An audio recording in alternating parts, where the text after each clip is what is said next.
Everyone, welcome to JB education. Myself Jyotika Sharma. तो हमने अपनी पिछली वीडियो में डिस्कस किया था हिमाचल प्रदेश के इतिहास के स्रोत, जिसमें कि हमने साहित्य और सिक्के किए थे।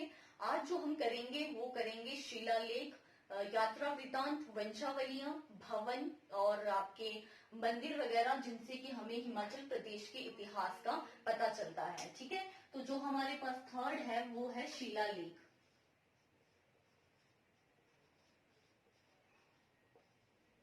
या ताम्रपत्र।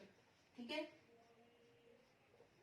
ताम्रपत्र को कॉपर प्लेट जिसको आप कहते हैं। तो जो शिलालेख हैं,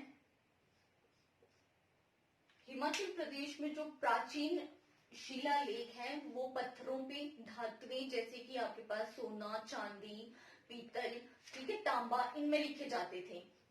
और जो ये शिलालेख लिखे गए हैं वो अलग अलग लिपियों में लिखे गए हैं। तो हम देखते हैं कि वो कौन कौन सी लिपियां हैं जिसमें कि हमें शिलालेख प्राप्त हुए हैं। ठीक है, तो इसमें खरोष्ठी, ब्राह्मी,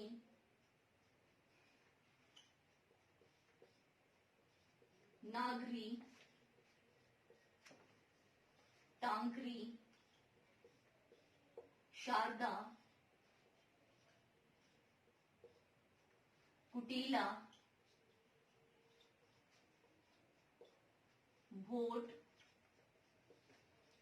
या फिर तिब्बती, सिंध मातृका,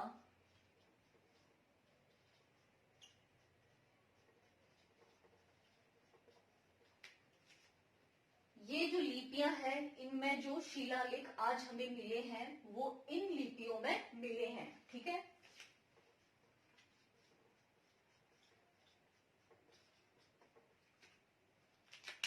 जो शिलालेख है, शिलालेख से हमें पता चलता है कि जो हिमाचल प्रदेश का जो प्राचीन इतिहास था वो किस तरह का था, वहां पर किस तरह की सामाजिक और आर्थिक गतिविधियां हुई होगी, वो सब हमें इनके द्वारा पता चलता है। ठीक है, तो जो शिलालेख है, शिलालेख में जो प्रारंभिक शिलालेख है वो हमें जो अशोक हुए हैं, महान सम्राट अशोक, उनके शासन काल के समय की हमें सबसे पहली प्रारंभिक शिलालेख मिले हैं। तो हम देखते हैं कि वो कहाँ पे मिले हैं। प्रारंभिक शिलालेख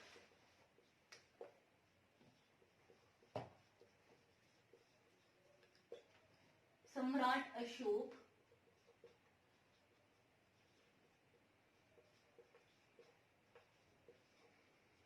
सम्राट अशोक के शासनकाल के हैं। ठीक है, और ये कहाँ पे मिले हैं? तो जो तौंस और यमुना,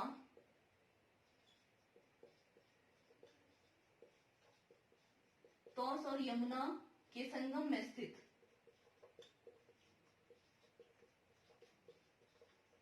जौनसार बावर एक जगह है।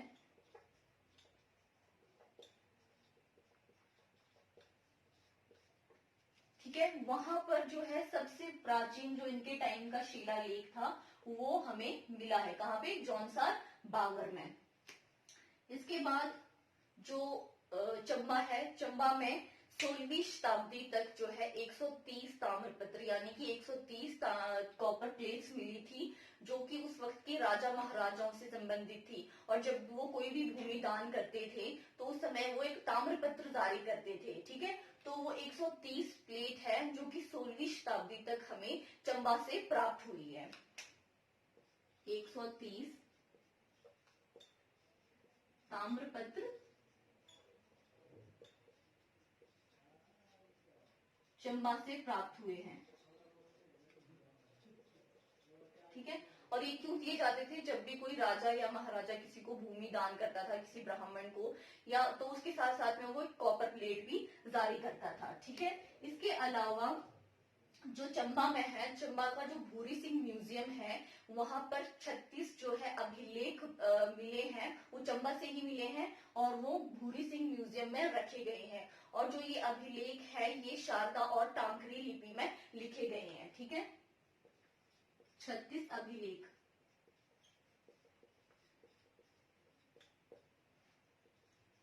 चंबा से प्राप्त हुए हैं।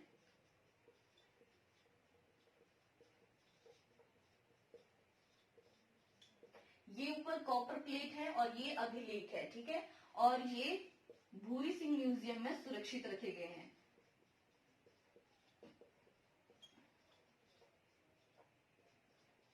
भूरी सिंह म्यूजियम चंबा में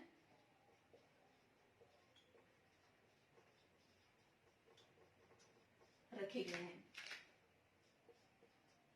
इसके बाद जो हमें एक कॉपर प्लेट मिली है, वो मिली है निरमंड से, ठीक है। निरमंड में जो कि स्पीति के राजा समुद्र सेन के द्वारा जारी की गई थी, और जो ये कॉपर प्लेट है वो 7वीं शताब्दी की है, ठीक है। और इस जो कॉपर प्लेट में लिखा गया है, जो सम्राट हर्षवर्धन का उस वक्त जो शासनकाल था भारत में, तो उनका जो पहाड़ी राज्य है हमारा, वहां पर उसका क्या असर था सम्राट हर्षवर्धन का, तो वो हमें उस ताम्र पत्र से पता चलता है। ये प्लेट मिली है निरमंड में।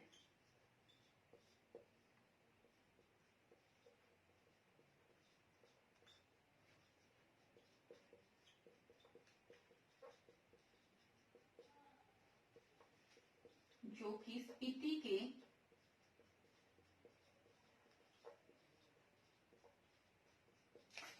राजा समुद्र सेन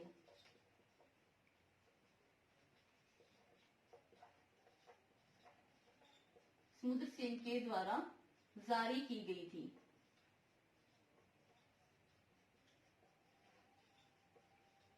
कई बार यहाँ पर क्वेश्चन इस तरह से भी बन सकता है, और ये अलाइड में एक बार क्वेश्चन पूछा भी गया था, जो निर्मंड से ताम्रपत्र कॉपर प्लेट यानी कि जो प्राप्त हुई है वो किस शताब्दी की थी, तो ये 7th सेंचुरी की थी, 7वीं शताब्दी की, ठीक है। इसके बाद हम देखते हैं जो सबसे पहले शिलालेख थे जो कि हमें पत्थरों पे मिले हैं, जो पत्थरों पे प्राप्त हुए हैं, वो थे पथियारा और कनिहारा के, जो कि कांगड़ा में है। और वहां पे क्वेश्चन बहुत बार पूछा गया है कि जो सबसे पहले पत्थर की शिलालेख है वो कहाँ से प्राप्त की गए थे, तो वो पथियारा और कनियारा से प्राप्त की गए थे, जो कि कांगड़ा में है। सर्वप्रथम शैल यानी कि पत्थर,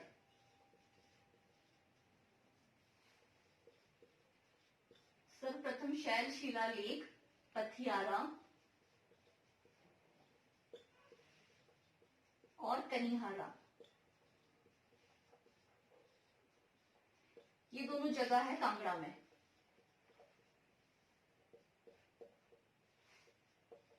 कांगड़ा से प्राप्त किए गए।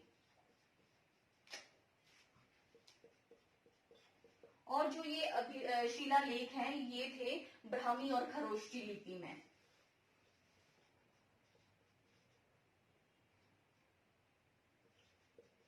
ब्राह्मी और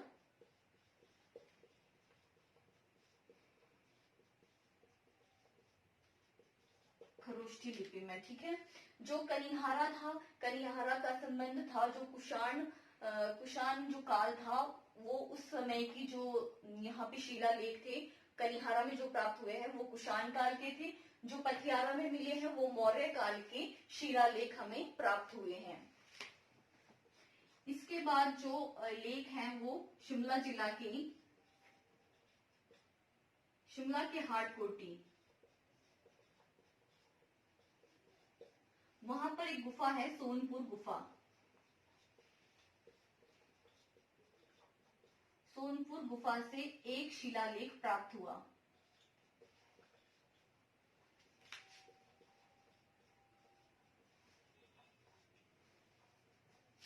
ठीक है। और मंडी के सलाणु, यहां से भी एक शिलालेख प्राप्त हुआ, मंडी के सलाणु से। इसके बाद निरमंड में मंजुनी देवी, मंजुनी देवी का जो एक धातु का मुखौटा था अभी भी है, मंजूरी देवी के धातु का मुखौटा, उस पर 9वीं शताब्दी का शिलालेख मिला है।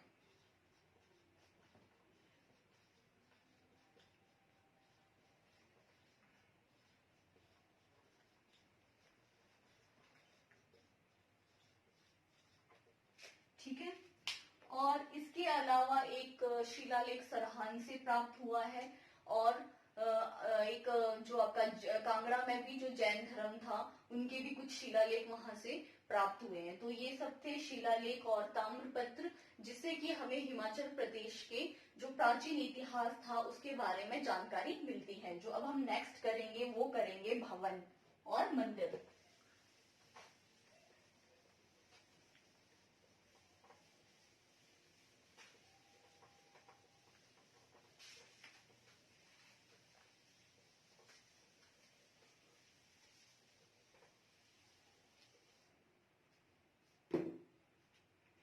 नेक्स्ट है भवन मंदिर।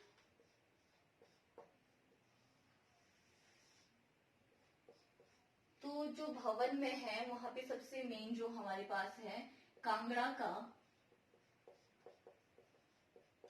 किला, भरमौर के मंदिर,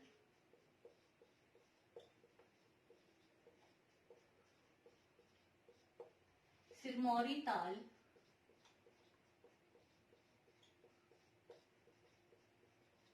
नगर जो कि कुल्लू में है, कामरू, ताबो मठ, की मठ,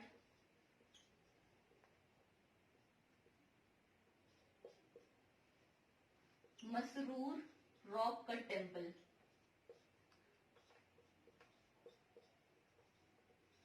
रॉक कट मंदिर। इसके अलावा एक कुल्लू में जगह है, कुल्लू के मकरहा, वहां से 2nd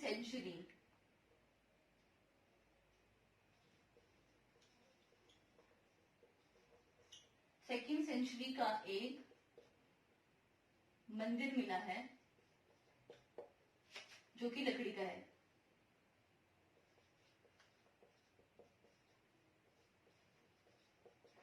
ठीक है, तो ये कुछ भवन और मंदिर है जहां से कि जो कि बहुत प्राचीन है, जहां से हमें हिमाचल प्रदेश के इतिहास का पता चलता है कि यहाँ का किस तरह का इतिहास रहा होगा। जो नेक्स्ट है अब वो हम करेंगे वंशावलियां।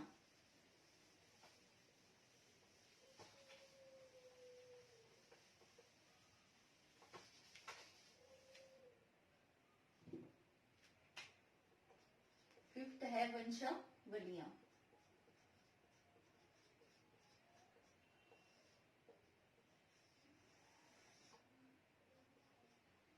जो पुराने समय में जो राजा महाराजा होते थे उनकी जो वंशावलियां हैं वो उनके जो राज पुरोहित या राजगुरु होते थे उनके द्वारा ये लिखी जाती थी। ठीक है, तो यहाँ पे जो वंशावलियां जो प्राप्त करने का जो सर्वप्रथम कार्य किया था वो किया गया था मूर क्राफ्ट के द्वारा। उन्होंने कांगड़ा की जो वंशावलियां हैं सबसे पहले वो प्राप्त की थी। उसके बाद में कनिंघम, अलेक्जेंडर कनिंघम ने, और आपके कैप्टन हारकोट ने कुल्लू की वंशावलियां प्राप्त की थी। तो वो हम यहाँ पे देखेंगे। तो सबसे पहले विलियम मूर क्राफ्ट,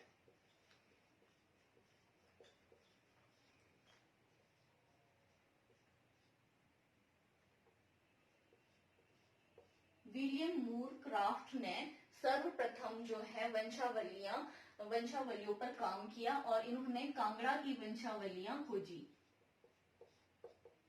कांगड़ा की वंशावलियां प्राप्त की।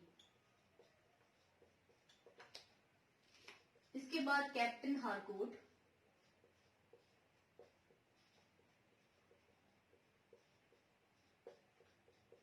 कैप्टन हारकोट जो थे ये हमारे यहाँ पे असिस्टेंट कमिश्नर थे कुल्लू में उस समय में। तो इन्होंने जो कुल्लू की वंशावलियां है उसको प्राप्त करने में इनका बहुत ज्यादा योगदान रहा है। और इनकी एक बुक भी है कुल्लू लाहौल स्पीति, और इन्होंने कुल्लू की वंशावलियों का संपादन किया था।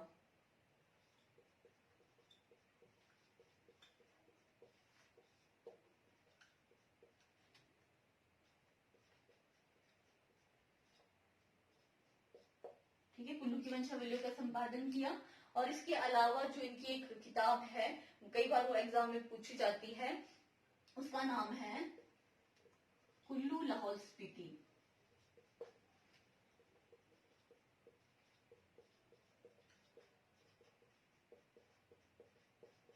ठीक है, ये इनकी बुक है। इसके अलावा हीरानंद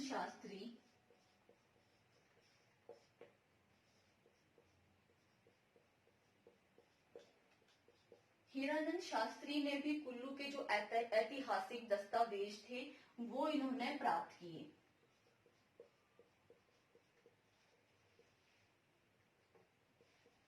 ऐतिहासिक दस्तावेज, ठीक है, कुल्लू के।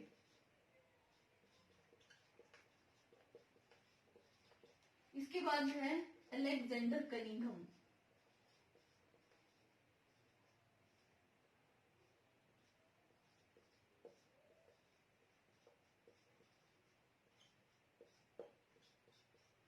अलेक्जेंडर कनिंघम ने कांगड़ा, नूरपुर, मंडी, सुकेत, चंबा, राजौरी, इन सब एरिया की जो वंशावलियां थी वो अलेक्जेंडर कनिंघम के द्वारा प्राप्त की। तो ये थी वंशावलियां। जो नेक्स्ट है अब हम करेंगे वो यात्रा वृतांत। इसके बाद जो हम नेक्स्ट करेंगे वो करेंगे यात्रा वृतांत।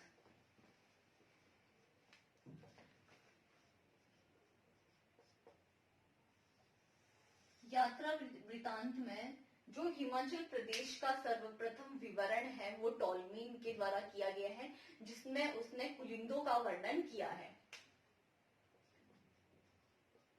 सर्वप्रथम विवरण टॉलमी।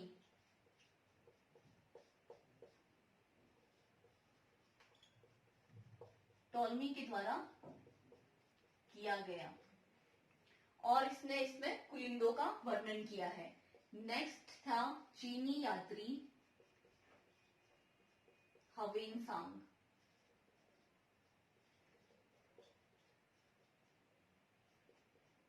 ठीक है, जो चीनी यात्री हवेनसांग था ये 630 से 644 तक भारत में रहा।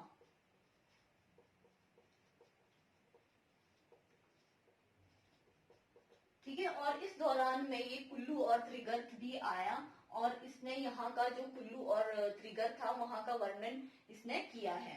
इसके बाद थॉमस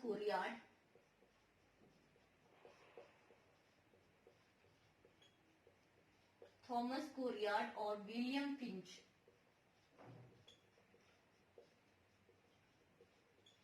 विलियम फिंच जहांगीर के टाइम में, जहांगीर के समय हिमाचल प्रदेश में आए।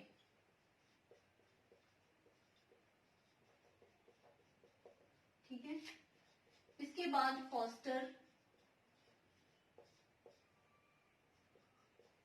1783 में हिमाचल में आया।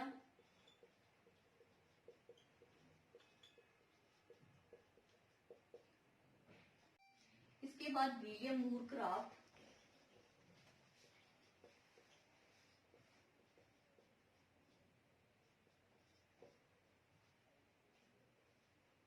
1820 और 22 में हिमाचल आया। और मेजर आर्चे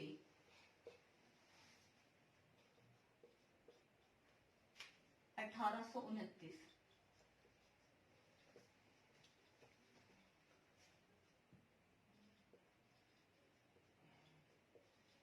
ठीक है, और इन्होंने यहाँ पर आके यहाँ के जो हिमाचल के क्षेत्र थे उनका वर्णन किया है। ठीक है, तो ये थे हिमाचल प्रदेश के इतिहास के स्रोत। तो अगर आपको ये वीडियो पसंद आता है तो प्लीज आप इसे लाइक, शेयर एंड सब्सक्राइब करें। Thank you.